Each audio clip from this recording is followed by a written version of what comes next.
All right, good morning. Welcome to Product Coffee. We are live, and let's just jump right in today. Today we've got a first cup panel and a great article by our friend Diana Stepner. But let's start in and introduce our first cup panelists. First of all, in your upper right hand corner, he has scrapped more bad strategies than he has facial hair, keeping his company as clean cut as his jawline. Let's welcome Steve Johnson, CEO of Product Growth Leaders. And to my left here in the studio is he's a kung fu black belt in the boardroom and a jobs to be done junkie in the break room. Put your hands together for Devin Smith, founder of Podium Studios. On the bottom right, we've got a guy whose cornhole game might be old school, but his product management skills are straight out of the future playbook. Let's hear it for Manesh Patel, Director of Product Management at Aviana Healthcare. And last but not least, sprinting through Agile like a marathon runner at the Olympics, get ready for Jerry Odenwelder, product coach at C Prime. Welcome, Jerry. Welcome, everybody. So our article today is Be More Strategic, 5 Myths Sabotaging Product People and What to Do Instead. And this is by Diana Stepner, who we had here on Product Coffee a few weeks ago. And the article is going to be there in the chat. Kelly's dropping that in the chat for everybody. But essentially, what we're talking about here is the idea be more strategic might be the vaguest feedback in product management. And Diana Stepner is calling it out. In this article, she breaks down 5 myths that sabotage product management careers, from job hunt traps to the myth of the one-size-fits-all leader. And this is your unofficial guide to cutting through the noise and leading like yourself. And I want to jump in and start with Steve here because Steve had a visceral reaction to this article. Go for it, Steve. I went into this article expecting to hate it because, I mean, my God, everybody's just always talking about strategy and how important strategy is. And I've never had an executive say, our problem is we don't have a strategy. I hear people say, I want to be more strategic, and yet I can't quite make out why they want to be that or what they mean by that. And frankly, I consider strategy to be pretty straightforward. It's like solve a customer problem in a unique way, leveraging your capabilities in ways that competitors cannot or will not. Boom, I'm out. Yep. Thank you. So, Jerry, which myth in this article really hit closest home for you? What hit closest to home for me, I think this is one of those articles where the very first myth I was taken aback by. And so it was one of those articles that I kind of read, at least the first read, with some skepticism. But when I got down to the end at how she wrapped it up, I was like, oh, okay, I get what she's saying now. And I went back and read it again with a different lens, and was like, okay, I get it. Like, myth 1, only some people are strategic. I think some people have it's easier for some people to be strategic. It's easier for some people to think big picture, and other people, it's easier for them to think tactical. Oh, you want to be, you want to increase sales by 20%. I know how to get you there. So I think there's different lenses, but I after the second read and the third read, I was like, oh yeah, okay, I get it. Yep. Well, you're making me work pretty hard for it. I mean, I'm reading this thing 3 times now. I mean, it was too much work this early in the day. Well, I always read it one last time before we go on air, Steve. That's usually I just go back through it because I've slept, and I haven't had as much coffee this morning. So, Teacher's pet. All right. Thanks, Jerry. So, Manesh, I'm interested. I want to hear your take, but I also want to know, have you ever had to, as she talks about, have you ever had to reframe your leadership style to succeed? Or is what you see is what you get? if you want to succeed, you have to adjust. You have to adapt in the marketplace. That's without question my opinion. I agree with Jerry on the strategic aspect. There's going to be some people more in tune, and you can do it. It's not that you can't do it. It's just going to take you a lot longer to get to where you need to be and work with the leadership to try and figure out where you want to go with that. But on the other question that you mentioned, I couldn't agree more on that. Yeah. You have to be adaptable to your leadership styles that you have to deal with everywhere. Yeah. And it varies not only from company to company, role to role, but even season to season. I can't tell you how many times I've been in the same role, but then I'm working with a new team, with a new set of teams, and that style has to change to bend with the personality and the culture of the new team as well. Well, you mentioned new team, right? Even with an old team, Jason, I would say you have to adapt and adjust. People change. People also change their styles, and when their roles change, their goals change. You have to adapt to that as well. So it's not just a new team; it's also existing long and embedded teams that have been around for a while. Yeah, and I'm gonna jump on that, because if you're embracing continuous improvement and continuous learning, you are gonna change, and you'll either change as a team, or, like to your point, Jason, you'll switch teams or get moved, realigned with new people, and have to change as well. Yep. Excellent. So, Devin, What's up? want to hear your take, but I also want to ask you, what do you wish someone had told you about being strategic earlier in your career? Oh man, that's a fantastic And I'm question. coming around to everybody else on that too. That's a fantastic question. So that lines up with my take. I mean, the interesting thing is that I never really had to be told to be more strategic. I love the comment that, like, some people, it's just easier for them. I am not good at being in the weeds. I'm not good at details. And so my problem was always the intricate details of how something is actually going to get done.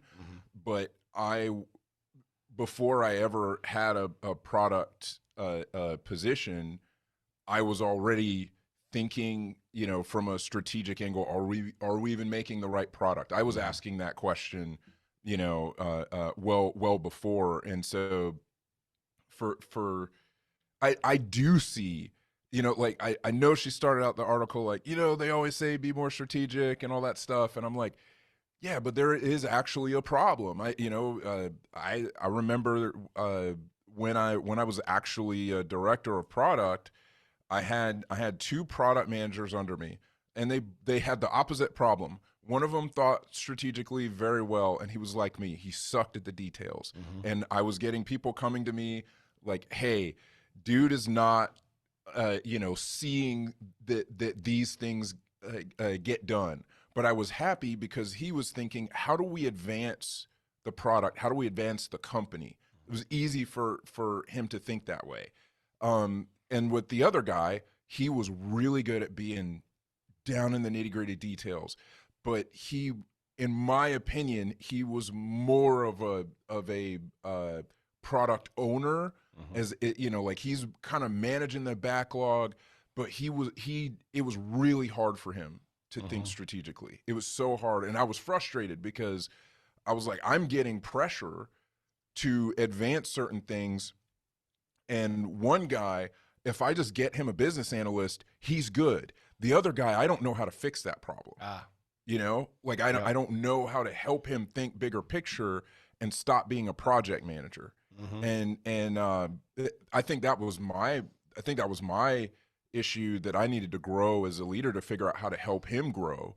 But I just remember being more frustrated with the guy who didn't think strategically than the first one. And I know that that can be a hard thing for some folks. And it's real. Like, I know she kind of like harps on it a little bit at the beginning of the article, but it is a real thing that in my opinion, I see a lot of product managers struggle with. Yep. That, you know, they're so used to focusing on making sure that certain features are getting put in and that things are shipping, and shipping is very important. Like, I'm not saying it's not, but they get so focused on the weeds that it's hard for them to think, how do we grow the company? And that's how you advance, is you think about how to build corporate value, to solve new problems for the customer so that we build corporate value. And so I think that, I know that people get annoyed with people saying that, but it is an issue. Well, that's fair. So one of the things I took away from that right off the bat is your head is consistently in the clouds. Yes. Okay. That's right. Everybody who works with me here at Podium probably knows that well. I can relate. So, Steve, what's a piece of advice that you wish you had gotten earlier about being strategic, about thinking strategically, about focusing on strategy versus the moment?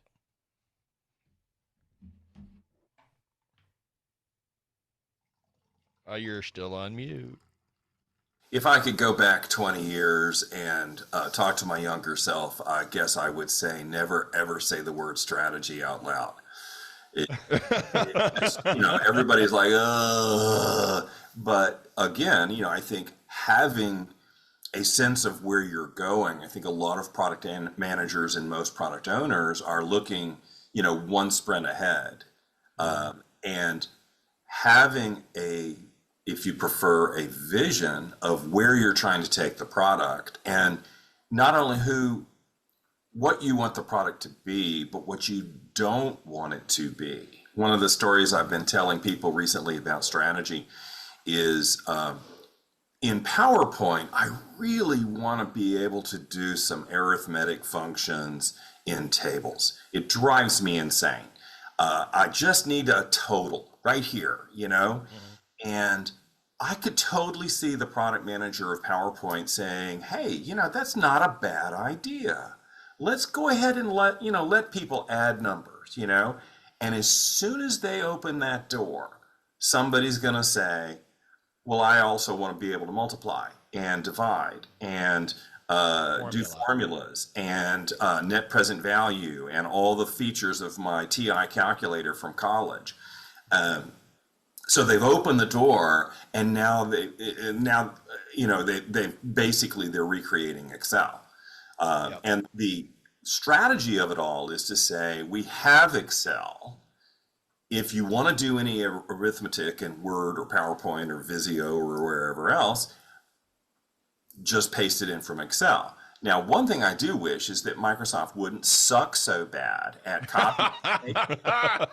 Amen.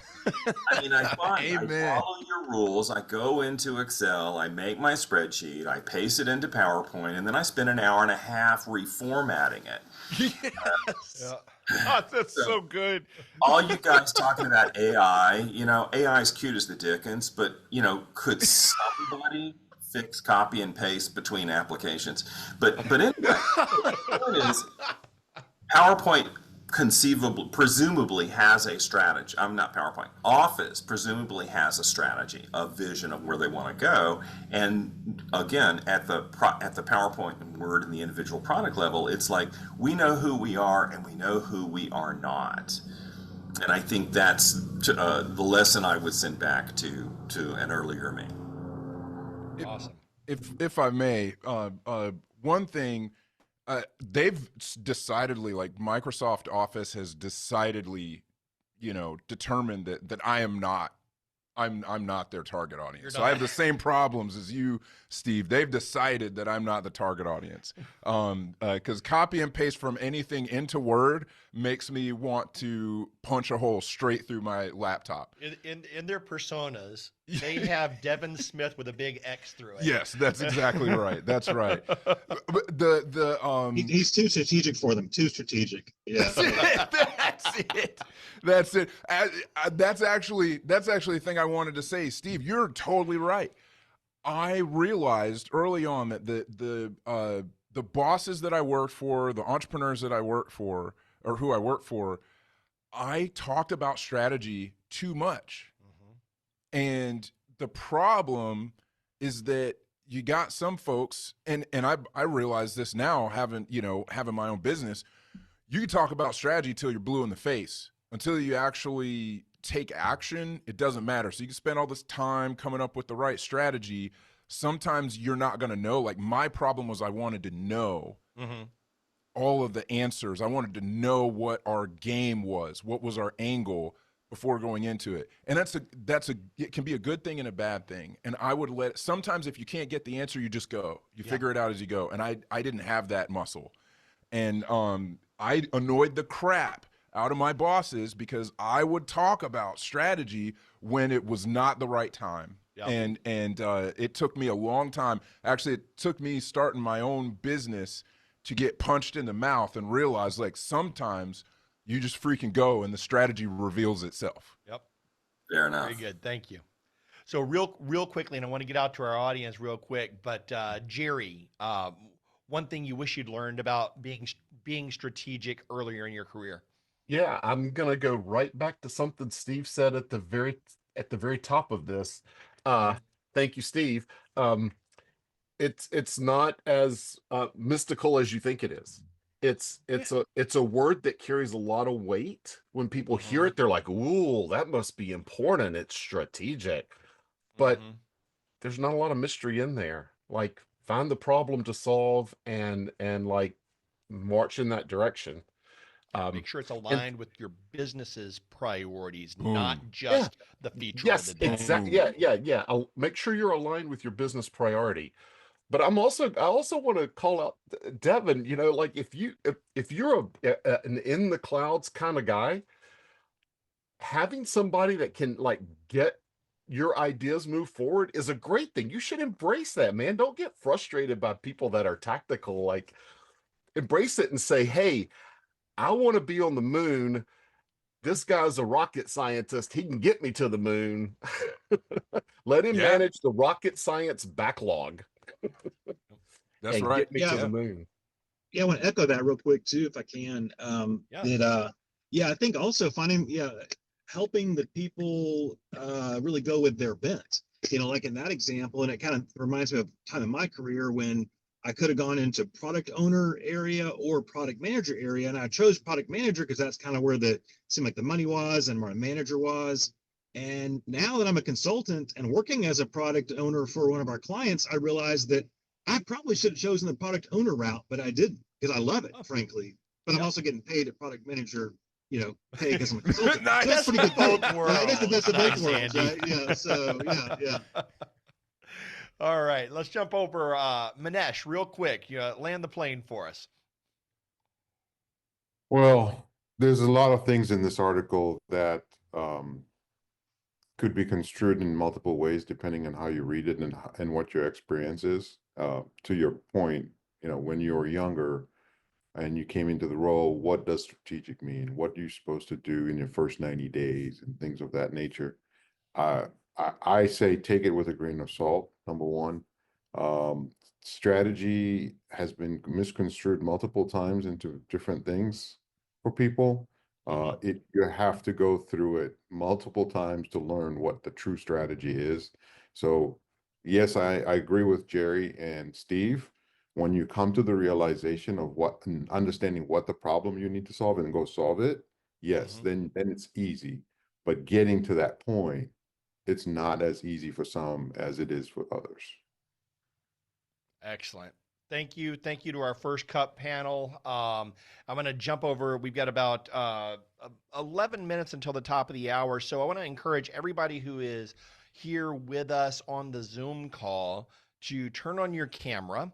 And we would love you to jump in. And I'm interested in your take on the topic that we've been talking about, whether you've read the article or not. It doesn't. I know Kelly's been dropping it in the chat so that you can find it easily. But I'll throw this question out to you as you introduce yourself. Tell us who you are and what you're working on right now and what has your attention. But you might also answer the question, what's one piece of product advice that you've unlearned and what do you believe now instead? So, and I want to start with Edie Kirkman because I know Edie read this article as well, and I think she had a perspective on it as well. So, Edie, you can take that question. You can jump in and give us kind of your thoughts on the article we've been talking about, but introduce yourself to everybody and say hello. Hi, everybody. I'm Edie Kirkman. I run product and engineering teams. One thing I have to say is that I did strength finders when I was at IHG with all of my team. And if you ever did strength finders, there's 34 natural talents that drive you towards your success. And then one of them in particular was label strategic. And I just remember how it crushed some of my product managers that they did not get strategic, right? Because you associated yourself with a certain label. But something to keep in mind that there's different levels of strategy. There's capital S and lowercase s, and we need both. So when you think about strategic, you do have to have the business context to, as you get to become more of senior leader, figure out where to aim all your capacity and your capabilities. That's capital S. What targets are we shooting for? How does it differentiate us? Is it really going to make money or not? But there's also frequently what I call lowercase s is really, it's the strategy about how to get the tactical things done. And we spent exorbitant amount of time within an organization talking about that. We talk about, do we scrum, not scrum?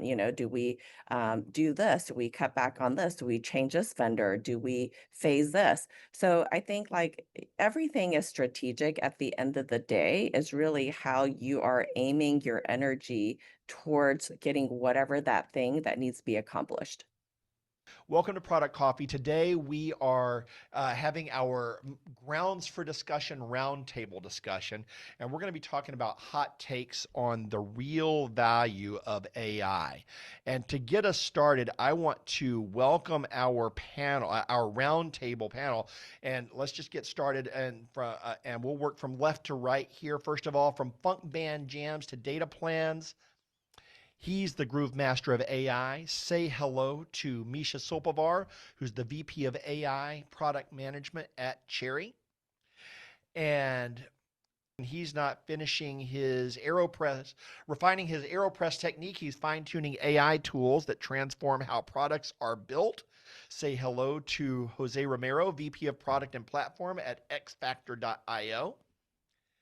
And from Bombay's bustling streets to Atlanta's AI suites, he's always in the heart of the city and innovation. Please welcome Dhruv Alexander, AI machine learning product development engagement leader at Georgia Pacific. And last but not least, he spins tech like he used to spin records as a radio DJ in Delaware. Put your hands together for Manaz Vastani, Chief Technology Officer at Green Sky. All right, so welcome, gentlemen. Thank you for being here with us today. I want to tell everybody, this topic came up in our Product Coffee Premium Slack group, and Dhruv brought to us a few articles and started to put together kind of a perspective, and shared a perspective that a lot of companies may be focusing on the wrong thing, the wrong aspects of AI right now.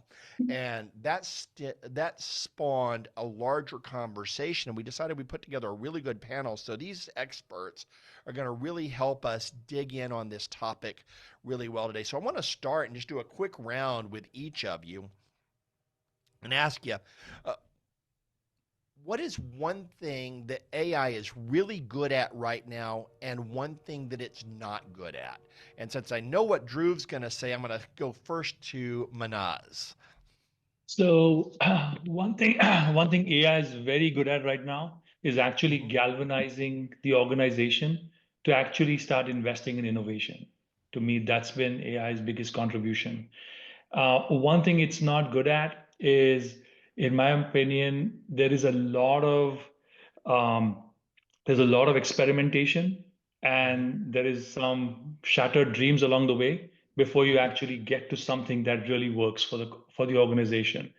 And to me, that's always been the AI will solve everything is the first what people lead with, and then finally you start implementing a pilot or a project, and there's a valley of disappointment that you have to kind of cross till you start seeing some real good benefits.